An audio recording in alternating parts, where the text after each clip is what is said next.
ஆனா, நான் வந்து புக்கு சரியில்லன்றதுல கருத்துல நான் மாறவே மாட்டேன். 3ஆம் கிளாஸ் வரைக்கும் நல்லா இருக்குது. ஆனா குழப்பமா இருக்கு. ஒரு ஒரு உதாரணம் சொல்றேன் கேளுங்க.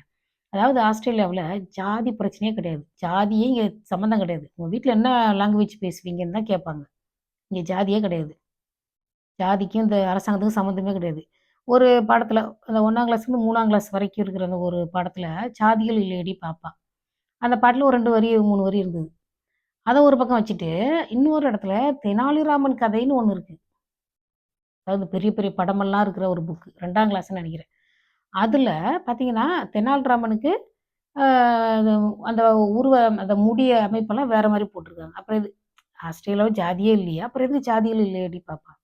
ஸோ ஒரு டீச்சரா நான் ஜாதின்னா என்னன்னு சொல்லிக் குடுக்கணும்ல. அப்ப ஜாதின்னா என்னன்னு சொல்லிட்டு, "சாதிகள் இல்லையடி பாப்பா." அதாவது ஒரு விஷயம் இல்ல. ஒரு விஷயம் ஒரு நாட்ல இல்ல. அப்ப இல்லாத இருக்கிற ஒரு நாட்ல, எதுக்கு அந்த பாட்ட எதுக்கு வைக்கணும்? அத அத வந்து சொல்லி, அப்ப "அது இல்லையடி பாப்பா" அப்படின்னு வேற சொல்லணுமா? ஆ இதுதான் எங்க அப்பன் குதிரைக்குள்ள இல்ல அப்படின்னு சொல்ற கத மாதிரி.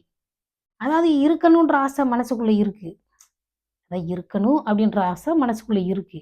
அதனால அத பத்தி சொல்லி, அது இல்லன்னு சொல்லிக்கிறது.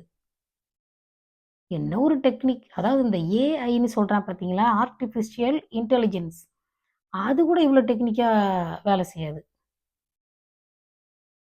அது கூட இவ்வளோ வேலை செய்யாது. இப்ப போன வாரம் என்னமோ ஒரு இடத்துல எலும்புகள் எல்லாம் எடுத்தாங்க. அது என்ன பொழப்பு? எத்தன கோடி பேர் தான் இந்த இலங்கையில பொறந்தீங்க? எத்தன பேர் தான் செத்தாங்கன்னே தெரியல. எத்தன கோடி பேர் தான் பொறந்தீங்க? அங்க எலும்பு கூடு கிடந்துச்சு, இங்க செத்தாங்க, அங்க செத்தாங்க, இங்க செத்தாங்க, அங்க செத்தாங்க. ஒரே எலவா தான் இருக்குது.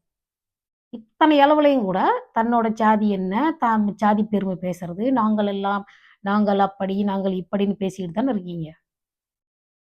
ஒரு செய்தி எக்ஸாம்பிளுக்கு சொல்றேன் கேளுங்க. இதோட முடிச்சுக்கலாம். அதாவது பார்த்தீங்கன்னா, ஒண்ணு இலங்கைன்னு சொல்லணும். இலங்கை தமிழ் பகுதின்னு சொல்லணும். இல்ல ஈழம்னு சொல்லணும். ஆனா, எப்ப பார்த்தாலும் பார்த்தீங்கன்னா, யாழ்ப்பாணத்தில் ஒரு விவசாயி மல்லிகைப்பூ போட்டார். யாழ்ப்பாணத்தில் ஒரு கத்திரிக்காய் விளைவித்தார். யாழ்ப்பாண பெண் இதை செய்தார். யாழ்ப்பாணம் அதாவது யாழ்ப்பாணங்கிறது தான் நாம என்ன நெனச்சுக்குவோம்னா, யாழ்ப்பாணம்னு ஒரே ஒரு பகுதி தான் இருக்குது. அது மட்டும் தான் தமிழ் பகுதின்ற மாதிரி அத ப்ரொஜெக்ட் பண்றீங்க பார்த்தீங்களா? அப்ப மத்த தமிழ் பகுதிகளுக்கெல்லாம் ஒரு இம்பார்ட்டன்ஸே இல்ல. அதாவது அங்க இருக்கிறவங்கலாம் ஒரு ஆளே கிடையாதுங்கிற மாரி. யாழ்ப்பாணம், யாழ்ப்பாணம்னு. ஃபர்ஸ்ட்டு நீங்க வந்து உங்களோட பகுதிய மட்டும் பிரிச்சு, பிரிச்சு பேசாதீங்க. இது வந்து இந்த ஆட்டிட்யூட் வந்து தமிழ்நாட்டுல கிடையாது. இந்த இந்த மாதிரி கோயமுத்தூர்ன்னு நம்ம பெருமை பேசுறது கிடையாது. எல்லாம் தமிழ்நாட்டுக்குள்ள தான் இருக்கு. கோயமுத்தூரு, நாங்க வந்து மதுரை, திருநெல்வேலி அப்படின்னு நாங்க பிரிச்சு, பிரிச்சு பேசுறது கிடையாது. ஆனா இவங்க வந்து அதாவது Facebookல ஒரு உள்ளூர்ல போட்டிருந்தா கூட பரவால்ல. Facebookலயே